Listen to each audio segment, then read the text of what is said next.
सबैलाई जय मसी नमस्कार। तपाईहरुको प्यारो भाइ डेभिड खलको आज फेरि पनि म यो विधाननगर भन्ने जग्गामा आएर यसरी यहाँ बसेको छु एकछिन ठन्डामा है। गर्मी ज्यादा भएकोले गर्दा नि हावा पुरा चलिरहेको छ।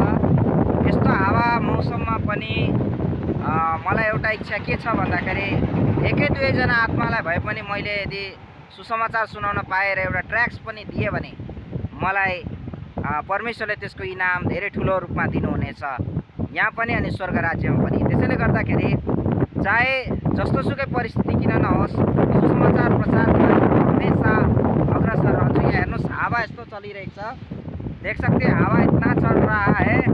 और ये विधाननगर से मैं अभी फिर ट्रैक्स बांटते बांटते मेरा घर जाऊंगा। आप लोग मेरे लिए प्रार्थना में याद करें कि परमेश्वर का अनुग्रहकारी हाथ मेरे जीवन में बना रहे। सभी को जय मसीह। एक बात बोलना चाहता हूँ, परमेश्वर का वचन में बोलता है, जाओ और सारा राष्ट्र को, सारे जातियों को मेरे बारे में बताओ। महान आज्ञा को आप और हम मिलकर इसको पूरा करना है। सबको जय मसीह।